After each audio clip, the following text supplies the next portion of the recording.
Welcome to my channel Hariom Chaudhary Advanced English. As you all know that we always discuss the things related to English speaking, writing skills and grammar.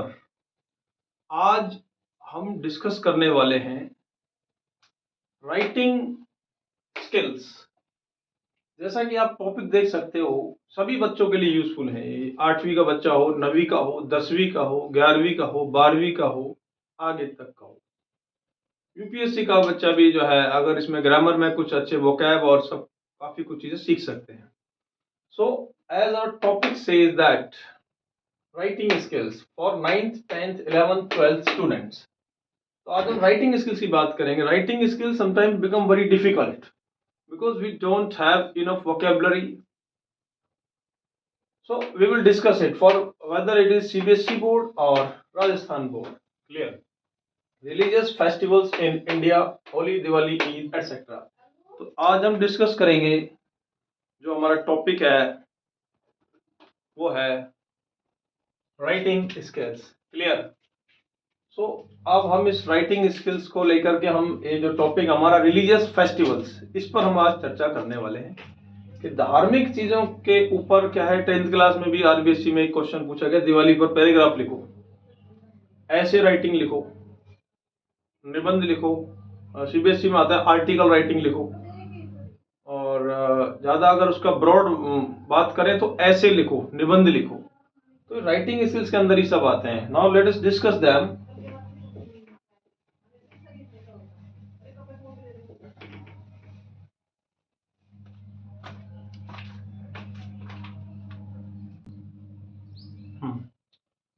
तो दोस्तों writing skills की हम बात करते हैं तो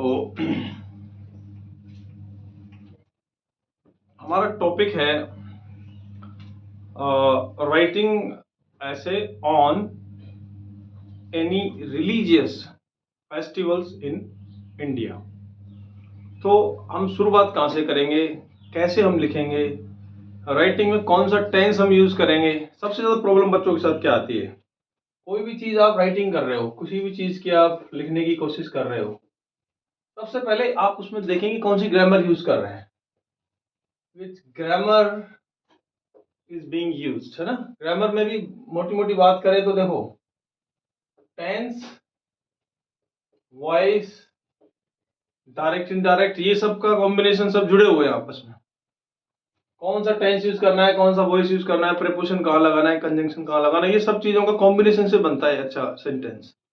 vocabulary कौन सी use कर रहे हो, ये सब कुछ हम देखते हैं ना। अब हम बात करते हैं कि भाई हमारी हेडिंग रहेगी religious festivals in India. Religious festivals in India. Religious festivals in India. तो रिलीजियस फेस्टिवल अब हम कोई भी ले सकते हैं, जैसे होली, दिवाली, ईद ले सकते हैं, या कोई भी त्योहार बहुत होते हैं, गणेश चतुर्थी, दुर्गा पूजा, क्रिसमस, महावीर जयंती, दशहरा, ये सब त्योहार है। सो हम शुरुआत कैसे करेंगे आर्टिकल राइटिंग की, निबंध राइटिंग की। सबसे पहले हम उसका इंट्रोडक्शन देंगे। इंट्रोडक्शन का मतलब उसकी शुरुआत करनी, यानी कि जो प्रस्तावना जिसको हम हिंदी में बोलते हैं, ठीक है। So we will start from here कि there are many religious festivals in every religion और इन आवर कंट्री। आप इसको ऐसे भी कह सकते हैं, India is called the country of festivals. शुरुआत, आप कोई भी शुरुआत ना, स्टार्टिंग शुड बी गुड। कैसे आप इसको लिख सकते हैं, there are many religious festivals in every religion. शुरुआत कैसे करेंगे ना, देयर से शुरुआत करो सबसे पहले। तो ज्यादातर most of the time we use word there. There से क्या है, किसी भी चीज के एग्जिस्टेंस को हम बताते हैं कि ऐसा होता है। So there are many religious festivals,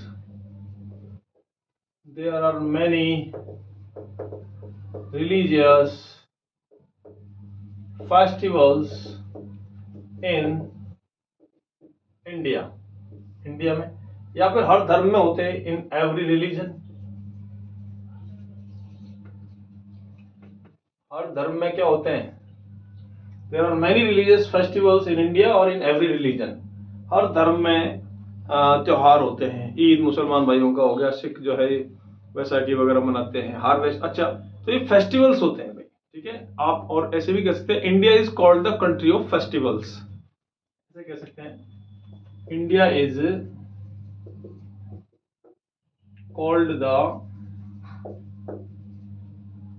is called the land of festivals.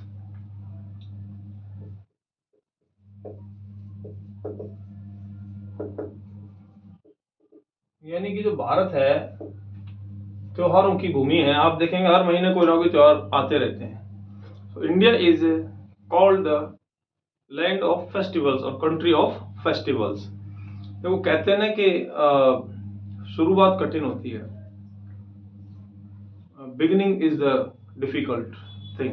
So in writing skills beginning is the difficult. Beginning अगर हमारी सही हो गई तो सारे सेंटेंस कौन सा कैसे बनाना है सब ठीक। अब देखिए टेंस की हम बात करते हैं तो देयर आर, ये प्रेजेंट टेंस में हो गया, एग्जिस्टेंस को बताता है। India is called the land of festivals, India को कहा जाता है, ये पैसिवस हो गया। आप बच्चे के यहाँ कंफ्यूज होते हैं तो सब इज के बाद थर्ड फॉर्म आ गई, ये कौन सा टेंस है।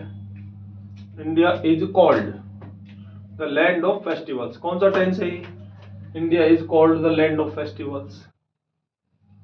सो हर चीज में हमें ग्रामर देखनी पड़ती है सेंटेंस फ्रेम करने के लिए। तो यहाँ पर इंडिया इज कॉल्ड, इंडिया को कहा जाता है ना, तो ये थर्ड फॉर्म हो गई। यहाँ पर ये पैसिव वॉइस हो गया, कौन सा हो गया, पैसिव, मतलब इंडिया ऑब्जेक्ट हो गया।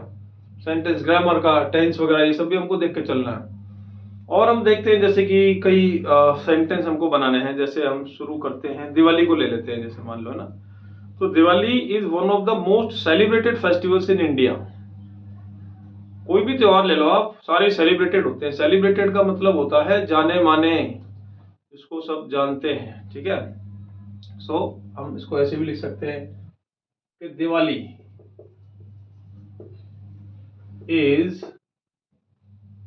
क्या है, one of the most celebrated festivals, one of the most celebrated festival नहीं बोलना हमको, फेस्टिवल्स बोलना है। क्यों? क्योंकि one of the most celebrated festival, बहुत सारे फेस्टिवल्स में से कोई एक है। ग्रामर का ध्यान रखना है इधर। दिवाली एक है, इज लग गया, ठीक है। Diwali is one of the most celebrated festivals of India, है ना। इंडिया का क्या है, सेलिब्रेटेड है।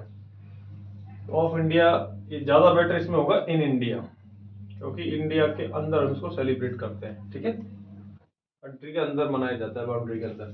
सो Diwali is one of the most celebrated festivals in India. अब देखिए हम इसको, कोई भी त्योहार है तो उसके बारे में अब हम उसको कैसे डिस्क्राइब करेंगे, उसके बारे में हमको थोड़ी जानकारी होनी चाहिए, है ना। Without knowledge we can not make, right. अब इसको पूरे इंडिया में जो है मनाया जाता है, तो कैसे बोलेंगे, it is celebrated all over India, it is celebrated all over India, यानी पूरे भारत में मनाया जाता है। ऑल ओवर इंडिया फ्रेज हो गया, ऑल ओवर का मतलब पूरे भारत में। आप इसको ऐसे भी कह सकते हैं, across India.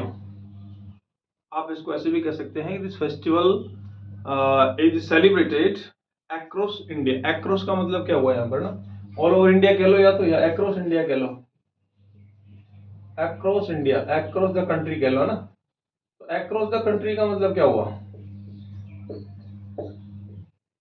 Across the country का मतलब हो गया, जैसे इंडिया होता है तो एक सीमा से दूसरी सीमा तक, यानी कि पूरे कंट्री में, वन बाउंड्री टू अनदर, ठीक है, अक्रॉस इंडिया। अब हमें इसको और कुछ इसमें क्या कह सकते हैं हम इसके बारे में, जैसे कि मैंने कहा it is celebrated all over India, ये पैसिव वॉइस है। अब पैसिव वॉइस का भी ध्यान रखना है ना, कई बार इसको पैसिव वॉइस का ही इसमें मतलब जो है यूज हम करते हैं। जैसे कि दिवाली के दिन क्या करते हैं, दिवाली के दिन मकान को साफ किया जाता है।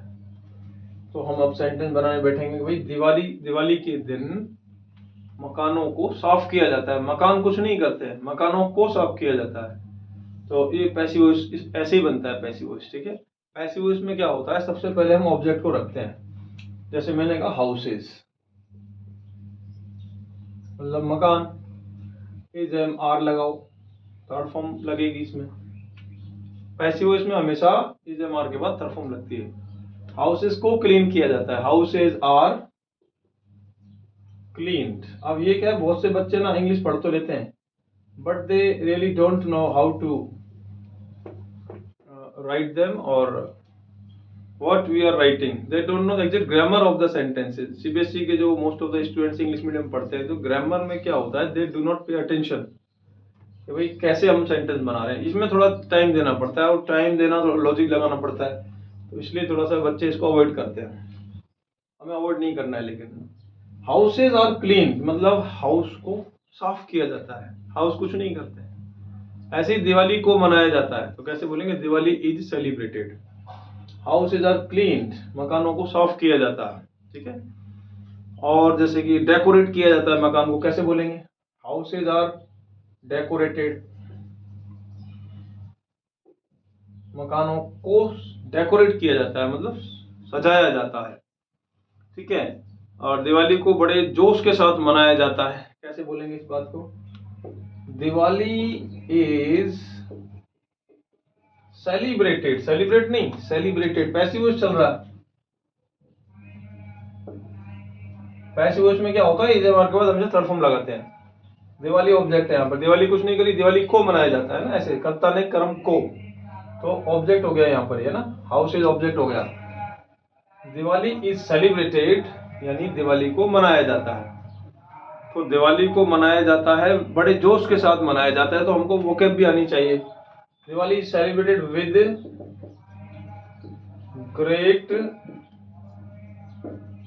एंथुजियाज्म, मतलब बड़े जोश के साथ मनाया जाता है। ये वर्ड तो आप देखो, जितने भी त्योहार हैं वो सब जोश से ही मनाए जाते हैं। ऐसा कौन सा त्योहार बिना जोश के मनाया जाए, ऐसा कोई त्योहार नहीं। तो ये लाइन हमारे लिए कॉमन हो गई, एग्जाम में आता है तो आप ये दो चार लाइन ना कॉमन हो गई। विद ग्रेट एंथुजियाज्म मतलब बड़े जोश से मनाया जाता है। ठीक है, कोई भी त्योहार, होली है जैसे, अब Holi is celebrated with great enthusiasm नहीं, Holi is the festival of colours नहीं। दीपावली का मतलब क्या है वो लिख दो, Deepavali means rows of lamps. उसके बारे में चार बातें जानो, कैसे मनाया गया दिवाली। या और सेंटेंस हम लेते हैं, जैसे Diwali is one of the most celebrated festivals in India. या अब इसको और कौन कौन से शब्दों के रूप में हम कह सकते हैं इसी बात को, वो भी हमको आने चाहिए ना। तो थोड़ी एक ही वर्ड से हम काम चलाएंगे, और वी नीड मोर वर्ड्स, जैसे कि widely renowned festivals in India. It is widely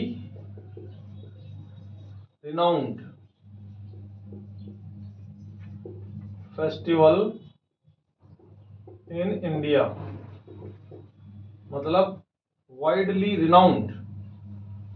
अब सेलिब्रेटेड जाना माना हो गया, मनाया जाता है। रिनाउंड वाइडली, सब जानते हैं, होली दिवाली किसी से पूछ लो।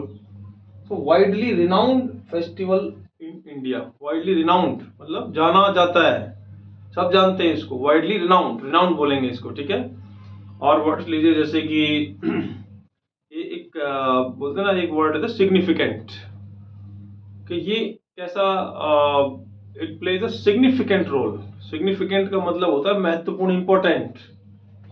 तो आप बोल सकते हैं कि it has great significance in Indian tradition. तो वर्ड से वर्ड बनते हैं, जैसे सिग्निफिकेंट से बन गया सिग्निफिकेंस। तो कैसे बोलेंगे इस बात को हम,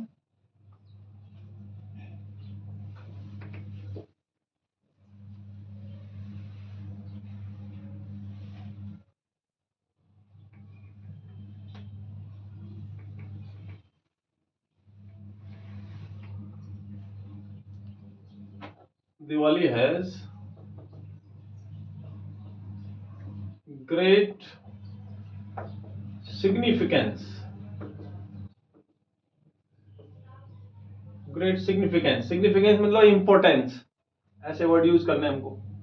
दिवाली हैज ग्रेट सिग्निफिकेंस, मतलब एक बहुत इसका महत्व है। कहाँ महत्व है? इन आवर कंट्री, हमारे देश में दिवाली हैज ग्रेट सिग्निफिकेंस, मतलब बहुत ज्यादा इसका महत्व है। सिग्निफिकेंस वर्ड हो गया, और जैसे कि प्रोमिनेंट फेस्टिवल, ऐसे वर्ड्स का हमें यूज करना है। हो सकता है ये भूल जाए, दूसरा वर्ड याद आ जाएगा ना। It is a prominent. Prominent का मतलब क्या होता है?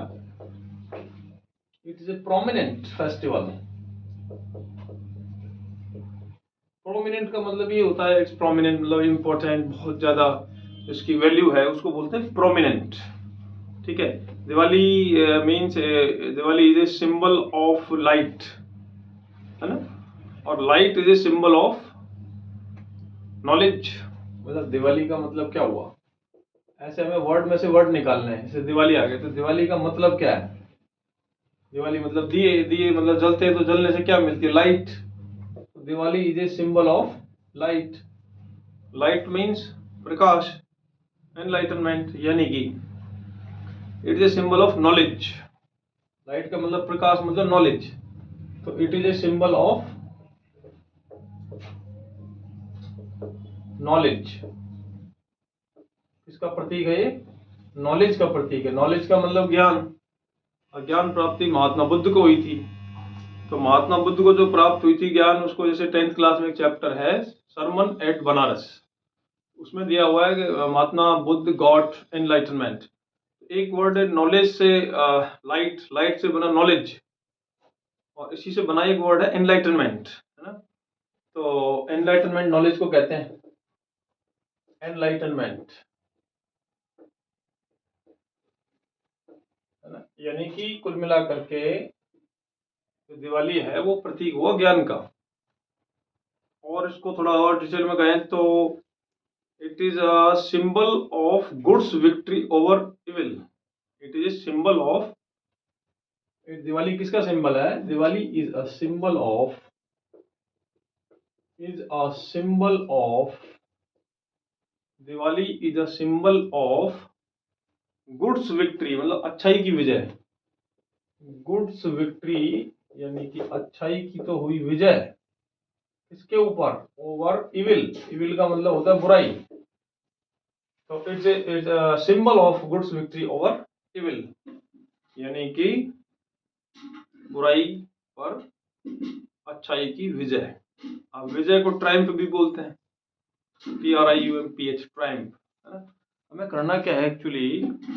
We have to gather the good words so that we can write in a different way. We don't have to only write the normal things which are common. So you will get common marks if you are writing using common words.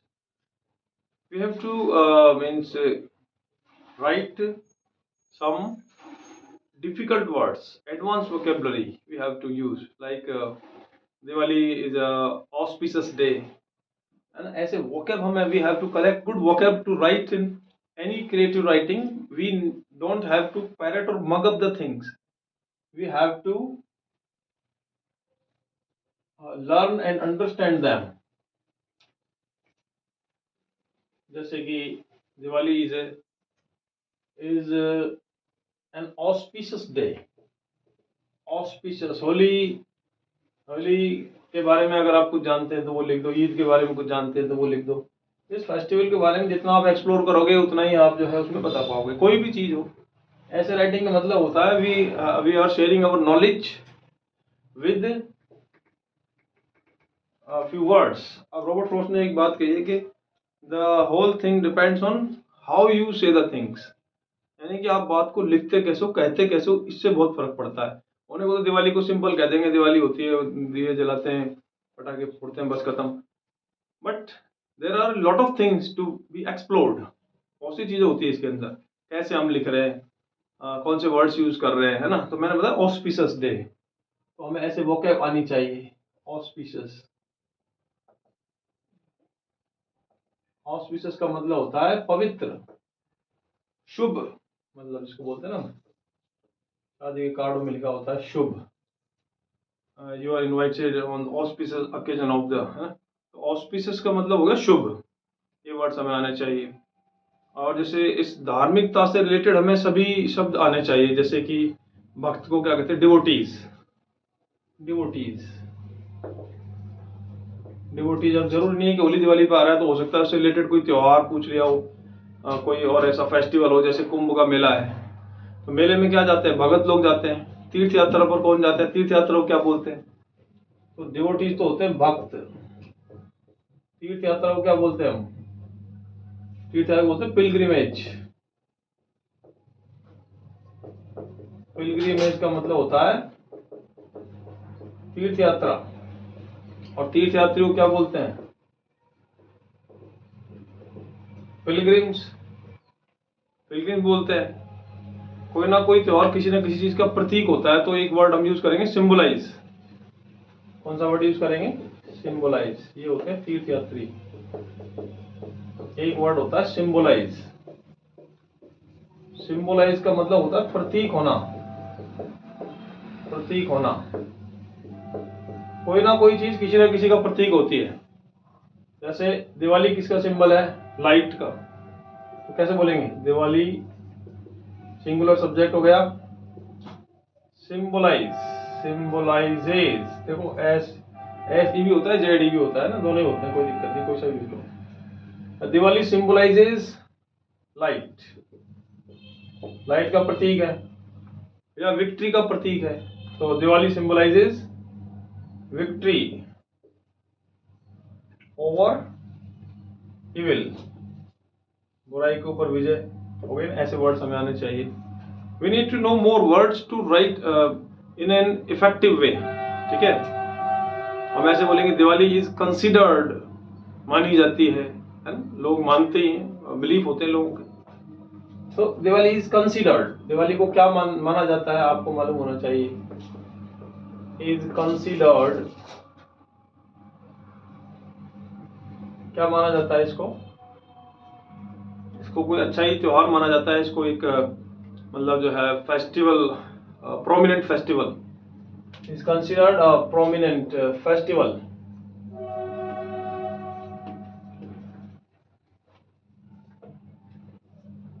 Of our country, ठीक है, ये हो गया इस तरीके से। So the thing is we need to know more words like, जैसे कि अब कुंभ के मेले में संगम है, गंगा यमुना सरस्वती, तीन नदियों का संगम है, संगम को क्या बोलेंगे, कॉन्फ्लुएंस। तो पिलग्रिम्स जाते हैं वहां पर, डुबकी लगाते हैं, होली डिप, कहां पर, कॉन्फ्लुएंस। कॉन्फ्लुएंस का मतलब क्या हो गया, संगम। जहां नदियां मिलती हों उसको क्या कहते हैं, संगम। सो on the confluence of Ganga, Yamuna and Saraswati at Prayagraj, devotees from across the country take a holy dip. Holy dip, holy dip का मतलब क्या होता है, पवित्र। होली डिप मतलब डुबकी। वर्ड्स हमको मालूम होने चाहिए ऐसे। और भी इसमें कई से फेस्टिवल्स के बारे में आ गए, तो फेस्टिवल्स कितने टाइप के होते हैं, बेसिक बातें बता दो। इंडिया में basically there are 3 types of festivals. National festivals जैसे 15 अगस्त हो गया, 26 जनवरी हो गया। रिलीजियस फेस्टिवल्स जैसे होली, दिवाली, ईद, रिलीजियस धर्म से जुड़े हुए। तीसरा होता है हार्वेस्ट फेस्टिवल। हार्वेस्ट का मतलब होता है जैसे कि तो फसल कटती है तो उसमें साउथ में मनाते हैं, जैसे पोंगल है, कोई त्योहार है, ये फेस्टिवल मतलब फसल जब कटती है तो उसके ऊपर मनाया जाता है। और we can write a lot of things on these festivals. Sweets are exchanged. Holi is the festival of colors, and people have great faith and devotion. Devotion क्या होता है, भक्ति, विश्वास, faith। और जैसे कि कई लोग क्या करते हैं, गंगा में डुबकी लगाते हैं तो अपने पापों को धोते हैं, तो उसको बोलते हैं रिपेंट करना, रिपेंट पश्चाताप करना, है ना। They everyone want to get immortality. तो ये सब क्या है, विश्वास है, बातें हैं, एक कही गई बातें हैं। सो आज हमने देखा कि कोई भी राइटिंग स्किल्स जो होती है उसको कैसे हम करते हैं। First we need to have good vocabulary, and after that we need to have knowledge of basic grammar. तो आज हमने जो टॉपिक डिस्कस किया वो था religious festivals in India. So I have collected a few words and I have shared it. Uh, so I hope you enjoyed my class, and I will continue such classes. You can comment if you what are your thoughts, what are your views about this videos. You can comment me. Thank you.